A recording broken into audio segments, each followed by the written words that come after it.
Hey guys, I'm Tawny, founder of Sobriety Party and Readings on Recovery. And I'm Lisa, author of Girl Walks Out of a Bar. And welcome to our podcast, Recovery Rocks. We're going to talk to you about everything from recovery to rock and roll to living in New York City. We're going to talk about how we got sober, why we got sober, and how we stay sober. Hey guys! Welcome to Recovery Rocks. Today we're going to tackle that big subject, the holidays. The holidays. Yes.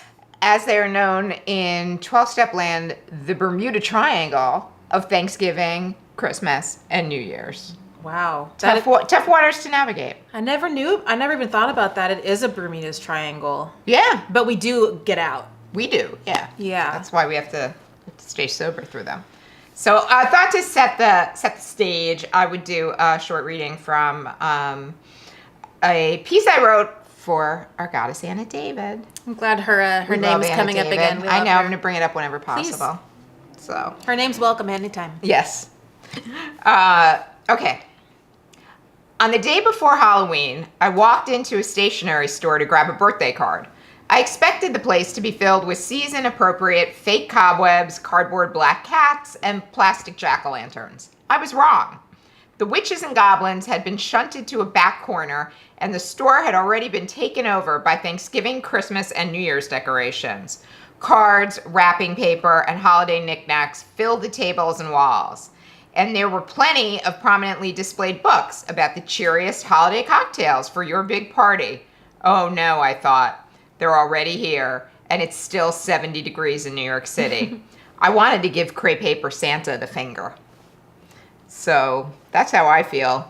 I'm glad Starting you brought around October. Yeah, I'm glad you brought up Halloween because you said Bermuda's Triangle, but I was thinking about, what about Halloween? Because that's also a huge party holiday. It is. It is. Yeah. Halloween has always been my favorite holiday. Yeah. Because I love dressing up and being dramatic and ridiculous. Mm-hmm. I always dress up as another person, usually as Slash. Usually Slash. I did Avril Lavigne a couple years in a row. I had many years as Janis Joplin. Ooh, I can see that. Yeah. Do you still have the gear? No, but I do have pictures to prove it. Yes. And they're pretty funny. Yeah. So was that while drinking? Yes, that was in law school. My girlfriends and I had a Come As Your Favorite Dead Celebrity party. And I was Janis Joplin. Nice. Yeah. But, I mean, the Halloween thing, though, I think the reason for the Bermuda Triangle versus, like, the Halloween is because I think people associate Thanksgiving, Christmas, and New Year's maybe more with family involved and all those tricky things. Yeah, and that's having true. to travel. But you make a great point. Halloween is massive because it's, it not only is it a big party, a big drinking kind of thing, but it's a time to try on a persona. Right. Oh yeah, to be someone else. I loved that about it. It was an act. Right. I got to be someone else. And Halloween, it was huge for me. I think it might be big for younger people. I think that's more of I was a party girl. Yeah. So that was really big for me. I loved, I would dress up every day of the week. Halloween was my shit. Yeah. Oh, I loved it so much. And I loved adopting another persona and bringing that side out, bringing that person out of me. It was another way to not be myself. Yep. No, I get it. So what is Halloween like for you now in recovery? Honestly, now that I'm thinking about it, I don't think I've dressed up for Halloween since I've gotten sober. Oh, really? Isn't that weird? Like the polar opposite where... Like, when I was still working at Lululemon, we would, dress up for work. Uh-huh. And I would wear a tutu or, wear something silly. But I don't know the last time I went all out. Yeah. It had to have been when I was drinking. Yeah, I don't think I've actually fully dressed up since I was drinking. It's also I would though, but now I think it would be fun. Well, maybe we should do that this year. Maybe. But then I think about I spent a lot of years in New York City going to the parade in Greenwich Village, and I don't really want to be in that scene sober. That's true. It's also a nighttime thing. Maybe we should have a sober Halloween party. That's at like 2:00 in the afternoon. Yeah, so we could all get home and go to bed. Yeah, and we can drink tea. But that's kind of a fun and thing. eat cupcakes. That is a fun thing, actually. Yeah. But I mean, I think that it's a big kickoff to the big three, holiday the Bermuda season, the Bermuda Triangle. Yeah, And I mean, personally, I love my family with all of my heart, and being around them can be very triggering. Yeah. Oh, sure. Well, how have the holidays changed for you since you got sober? Like, what has changed about one or all of those 3 holidays for you? So this will be my 3rd sober holiday season, and no, wait, it'll be my 4th actually. Like because I got sober. Oh yeah, you got sober just before. Yeah, I got sober November of 15. So, I got sober, but I was still working retail, so I couldn't go home to Texas. Yeah. Yeah. People in the street, please be quiet. We're recording a podcast. But we are still in New York City. I didn't go home for those first couple years because I was working retail and I had to be here. Yeah. I had to be in New York. So I was with friends. I remember actually my first sober Christmas, I spent it alone, and I loved it. You did. I loved it because I am so anti-Christmas. I hope this doesn't, I don't want to offend anyone, but I'm against Christmas and the capitalistic BS that it's turned into. If you're into it, that's super cool. I'm not. So I loved. That sounded very genuine. Yeah. Do you, dude? But I loved being alone on Christmas because I didn't have to deal with the family drama. I didn't have to deal with presents. I think that's such BS too. It puts such unnecessary pressure on us to out gift each other. And it's like, no, it's about being with family. It's about being with people you love. Why are we spending millions of dollars every year on Christmas? But okay, I'll get off my soapbox. Anyway, I loved being alone on Christmas. I walked around Manhattan. It was so quiet. There's something romantic about being in New York on Christmas when it's cold, and I wasn't pressured. I didn't feel any need to drink. It was just it was really nice. Yeah. And you didn't feel any pull of like for me, I know like I'm Jewish, and still like if I'm alone on Christmas, which has happened multiple times in sobriety, I always feel like it is the kind of day where I get this feeling of like I'm the only one alone. I know I'm not, and I know there are places I could go, and there's always Alcathon things, which are on the holidays. I believe it's all 3 holidays. There's like 24 straight hours of meetings that's in the smart. city, so that there's always someplace, somebody hanging out and somewhere to go. Good. But when I've chosen to be on my own, but I have felt like this piece of like, everybody else is with their family. Meanwhile, I know that the reality is very different than, again, the Instagram picture that everybody portrays of what the holidays look like and their pies and their, whatever. I know a lot of people love the holidays and do celebrate them with a great deal of joy, but I know it's never, as perfect as it appears. But I do. It's one of those rare times in New York where I feel like if I'm alone, I feel like alone. Like I feel oddly lonely. And I mean, no pun intended, but you're not alone in that. Right. Right. Well, that's the it's thing. super that's common. It's funny because that reminds me also of, the first thing when I remember walking into a 12-step meeting in Westport, Connecticut. And I had been feeling it was over the holidays, and I always get feeling a little wonky over the holidays because it's just, I don't know. I feel like there is there's a lot of pressure from a lot of different areas, and it's also year-end kind of stuff in our office, and so there's a lot of that stuff going on. But I remember walking into this meeting in Westport, and I hadn't been there before, and there was just a sign, like there was the chair, the leader of the meeting was sitting at the head of the table, and he had a sign in front of him, and it just said, "You are not alone." Aww. And I thought that was such an important message. It's a really, it is every day, but it's also, on those kinds of days that can be sort of tricky. It is. And I mean, not to be a total Debbie Downer, but that's I mean, there's a reason why that's the highest suicide time. Yeah. It's, you know, the being sober is really hard sometimes, and it's magnified on big days like that, especially if you're alone. Well, and there's also the difference that you go from, like, I know when I was drinking and using, like, come Thanksgiving or even before now with Halloween or whatever, like, it would be like that was the start of anything goes. Like, I never felt bad going out drinking during the week. It's the holidays. Everything was, it's the holidays. There's so many parties. There's so many parties. There's everybody. You're never, you know, it's not like a random January, February night you walk into a bar. Like, it's like you walked, wherever you went, people were out celebrating drinking. Like, it's like certainly between Thanksgiving and Christmas, it's like nonstop.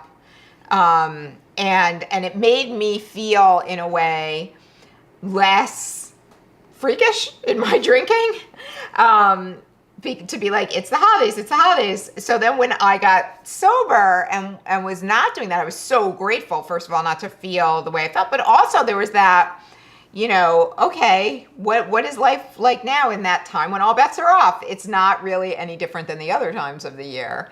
Yeah, that's true. But I would see, you know, I mean, one of the things that, you know, has been really important for my getting through the holidays, especially in early recovery, was that, you know, reminder that no is a complete sentence. You know, I can never hear that enough, because there's a lot, like with office stuff, with friend stuff, with whatever, like you could be going all the time, or you're like, why am I not invited to a bunch of parties this year? I've had years that were both. True. And, you know, no is, you know, managing your time and not feeling the need to go to everything that happens, or every time that people are getting together. It is hard when a lot of people are doing so much for so many other people over the holidays that, you know, you lose the self-care. You lose, you know, sort of the time, keeping perspective on stuff. You're trying to cram so much. And that's a good point. We lose the self-care because there's a lot of pressure. Yeah. But there's also, like, we lose the structure. We lose the structure. Yeah, you know, during that time, like you're saying, there's this energy in the air of things are a bit more laid back. People are going out more. There's parties. And, like, people like you and me and a lot of other people with addictive personalities, we thrive under structure. Yeah. Like, we know, like, you, Monday through Friday, you go to work. Yep. And that's what you do. And then you have your meetings, and you have your workouts, and you have all of that lined up. Yep. And then with the holidays comes travel. And that whole routine is you're off schedule, you're off your routine. And I remember last year was my first time being home for the holidays since I quit drinking. And it was great to be home with my family. I think I needed those first couple on my own first. But I struggled with, okay, like, where am I going to work out? How am I, you know, like, finding my comfort and my workouts here. And the things that keep you in your right frame of mind and healthy. Yeah. And the eating is... It's just like everything. Like, it's just gluttony on steroids. Yeah. And, like, how do we find balance in that? Yeah. I have no idea. I'm still searching on ways to find balance in many areas of life, but especially when it comes to the holidays, when there's just everything is in abundance. Yeah. Snacks and desserts and alcohol and parties and events. Mm-hmm. It's so much. Well, and there is this, again, like, idealized thing where it's like you're supposed to be having a blast. Like, everybody's supposed to be having a great time. That's a good point. And, you know, I, you know, never am in that mode for 2 consecutive months. You know, it doesn't work that way, or whatever. That's true. And, like, what are we even celebrating? Yeah. Like, what are we actually celebrating here? I think it's a time of reunion, right? It's a time you see people at the annual holiday party. You see people at, you know, family people that get together. You know, like, I know my family, we have we've had a tradition. I have a big family on both sides, and my dad's side of the family gets together for Thanksgiving every year. It's the one time of year that everybody gets together. So one day of the year, like, I will not see cousins from one year to the next. And it's fine. I mean, we've been doing this all our lives, but it is a tradition, and I love it. It's great because I love to see my cousins. It's never like it's never like people getting wasted. They're not, that was me. And it's this nice thing to see like kids growing up and all of that. But at the same time, it's like, being the extroverted introvert thing, the ambivert. Talking to people that I haven't talked to in a year and catching up and really wanting to hear and talking about what's going on with me. I come back and I am played out. After Thursday of Thanksgiving, the rest of Thanksgiving weekend, I'm like pull the curtains and be quiet. Well, and especially because like you're doing something that people see as really exciting. You're right. You wrote a book. You're traveling. Yeah. You're doing things and talking about them on Instagram and Facebook, and me too. To where people back home, that's really exciting, and they have all these questions about it. Yeah. That stresses me out. That's a whole other thing of like, my family is really small, which I'm grateful for when it comes to this time of year. My family's small, and it's usually people that I talk to on a regular basis anyway, so it's not this big catching up. Yeah. But it's a bit exhausting when I see my friends. I love seeing my friends from back home. Don't get me wrong. It's just that, every time I see someone, they want to be caught up on everything I'm doing. How's New York? How's the blog? How are the events? How's this? How's that? And it's like, I saw you were in Sweden. It's like, read the blog. Yeah. If you want to know how it went, read the blog. And Nobody wants to read the blog. They want you to tell them about the blog. Exactly. And I know that's an extremely privileged problem to have. Like, I have people in my life that care about my success. Yes. Like, please feel sorry for me. Invested in you. No. Yeah. But I mean, it is part of going home where it's... And it's it makes me tired. I love it and I'm so grateful for it, but it makes me tired. Yeah. See, I'm such a grumpy Scrooge. I just don't like the holidays. Yeah. Like Halloween, like hell yeah, like balls to the wall, let's get weird. Even in sobriety. Bye. No, I hate it. You hate it now in sobriety. Yeah, I don't like Christmas music. Yeah. I don't like anything about it. And then it's just from November through January, it's just like everyone is possessed with the Christmas spirit, and it drives me crazy. And then once the holidays are over, then it's New Year's, and then everyone has all these resolutions that everyone knows that you're not going to keep. Oh my God, I do not keep New Year's resolutions. Just like, come on. I don't make them. I don't make them anymore. I'm just so ready for I just wish I could skip November and December, even though my birthday's in December, and we just get to the middle of January and it's like back to normal. Well, it's it's one of the things like that. In recovery, like one of the things that I heard, there's a lot of buildup when you're going to celebrate your first year sober, right? It's a lot of buildup. And a lot of people would say to me, though, before that, like, just remember, it's just another day. It is literally just another day. Like, it's going to be over. And then that's true. You know what I mean? Don't put all this on that day. And, I think that's how I feel now about the holidays. Like, I don't, I got to gear up to be social at Thanksgiving, but then, Christmas is typically very like quiet for me, and New Year's. Well, because you don't celebrate Christmas, right? Right. But I don't. Last year I actually went to a friend's who invited me. She had a party for a bunch of people who weren't celebrating Christmas, and she had a nice Christmas dinner. Nice. And it was one of these like white elephant parties where you bring something someone gave you. And it was fun, but I don't, it was also last year in New York, you might remember, it was below zero. I didn't go out on Christmas. We were going to go early to have, on New Year's Eve, to have an early dinner with friends. We canceled everything. We went to our friends on Christmas and that was it. That was my first year that I was home, and I was in Texas, and it was freezing. Oh, that's right. It was snowing and icing in Texas, which is super weird. Right. Because I remember growing up, we would wear shorts at Christmas. Yeah. And I was like, yay, first holiday back home. I'll get out of the cold. Nope. Yeah. What would you tell somebody who is potentially having their first holiday run sober and, reuniting with family that's used to seeing them drink and party with them on the holidays? Like, what is that? I mean, Is this person out about their sobriety? Maybe not. Like maybe just like, maybe not everybody knows. But I'm assuming that people close to them would know. Well, I think you said something beautiful earlier about no being a complete sentence. Yeah. Where, if it's expected of you to drink with your friends and family over the holidays, you can just say, no, I'm good. No. Yeah. No, thank you. Yeah. And it can be as simple as that. Yeah. It might be awkward for a minute or two, but that minute or two will pass. Yeah. And I think we've discussed this on the podcast before. Most people don't care Right. if we're drinking or not. Right. That's usually our stuff. Yeah. But if you are with someone and they're pushing it and they want to know why you're not drinking, why aren't you drinking?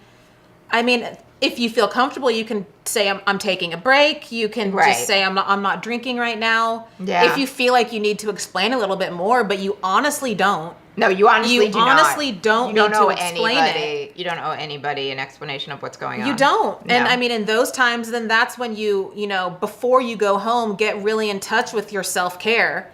Know, okay, when, not if I get triggered, you most Yeah. likely will. When I get triggered when I'm at home, here's what I'm going to do. Right. I like that a lot because the idea of having a plan is huge. Yeah. Just walking into the unknown and just kind of winging it is huge. It's sort of like what I would do with work events. I would be like, okay, I'm gonna go. I would have my night gamed out. Like if it was the firm holiday party or something. I take that as an example. And I knew I needed to go because it's important to show up. And so I would go a little bit late and I'd be planned, but I would know what time I was hitting the door. I would know what I was coming home. Like if I was gonna, cause I typically would go for a while and have a club sodas or whatever. And people really didn't notice or ask me about my drinking. And then I would be like, I'm leaving by like 8:00. When I get back at 8:00, I'm going to eat this thing that I have in the refrigerator. I know it's late, but I'll have dinner late. Then I'm going to watch an episode of Law and Order and fall asleep. Like that's how, like I've You got had a my plan. And I think, the plan, like the saying goes, like planning is essential, plans are useless. I mean, they can get thrown, up in the air at any time. But I think there is comfort in going, all right, I'm here, but in an hour and a half, dun dun, whatever the Law and Order theme song is. I can't That's do it. true. No, I see what you're saying. Like you have to feel comfortable. Otherwise, it's like, oh, I got to go to this party tonight, and I don't know what it's going to be like. I know it's probably going to suck. There's that. And also, I eat before these events. I know, and even if it's a dinner, even if it's whatever, I always, if I go, like there's this thing, and actually, I'm glad this is coming up, that we talk about in recovery, HALT. Yeah. Which is never get hungry, angry, lonely, or tired, because those things are all putting you at risk for, if not, actually picking up, but at least for feeling crummy. And like, you don't want to do it. And for me, hungry, tired is a close second, but hungry is the worst. And hungry is like, my husband has many years ago mandated that I carry protein bars and almonds in my bag because I melt down. And he's like, I can't have it. He's not gonna, like, and I do, because if I get hungry, I'm miserable. You get hangry. I get hangry. That's perfect. I do. I get hangry. And I don't care. Like if it's a dinner, I'll eat a little bit at the dinner, whatever. It's not like I'm going to stuff myself before I go, but I'm not going to go anywhere hungry. And that's a big thing. Tired, you have less control over. I mean, you could take a nap first, or you Not can. if you're at work. No. Well, no, I was thinking being home for the holidays. Oh, being home for the holidays. Yeah, being home for the holidays, I think finding that time to go somewhere quietly, shut the door, whether I always take meditation books with me when I go away, so I can just read a meditation and sort of zone out on it, just to like change the subject in my head. Absolutely. Whatever it is that you need, if it's, I like what you said, having a plan where you let your friends know in advance. If you're going to a party, or you let your family know you're going to a party, looking forward to seeing you tonight, but I have to leave by 8. I need to leave by 8. They don't need to know why. Period. No explanation. They don't need to know why. Yeah. It's none of their business. Right. And if you want to tell them, that's cool. If not, that's cool too. Yeah. But I need to get a good night's sleep. I have a big day tomorrow. That's yeah. all. And even having something like in case of emergency, break this. Yeah. Something like that. Maybe you write yourself a note, like, when I feel triggered. Yeah. And you write yourself a letter of what you need to hear. Yeah. When you're in that Yeah, moment. reminder. And maybe you excuse yourself to go to the restroom and you read that. Yeah. You read that note to yourself, or you go for a walk, or you go listen to music or a podcast. I mean, whatever you need to take care of you. And if anyone has a problem with you taking care of you, right, I was just gonna say, F that. It's a bad time for people pleasing, so you really have to be particularly careful. I also bookend with my sponsor. I can call before an event and then call after an event. Knowing I'm going to call when I leave the event is helpful. That's good. Also, as many meetings. I have to say some of the best gratitude and the best recovery I hear in meetings around the holidays. I've been in meetings. I remember my first sober Thanksgiving. I went on Thanksgiving Day, and there was a father and a daughter there, and the daughter had been sober for a while, and she was bringing her father to his first. So you can imagine what the family dynamic had been like in the home and all this stuff, and like everyone was in tears. Like there was some really beautiful recovery around the holidays. So we just wanted to put in our little PSA for taking care of yourself around the holidays. What do you do to take care of yourself? Do you have any advice for us or for other people that are listening that we can share? And we know it's tricky. And talk about, what works for you. But you can navigate that triangle. You can navigate it. Just be prepared and have a plan. Yes. All right. Thanks for listening, everybody, and we'll see you next time.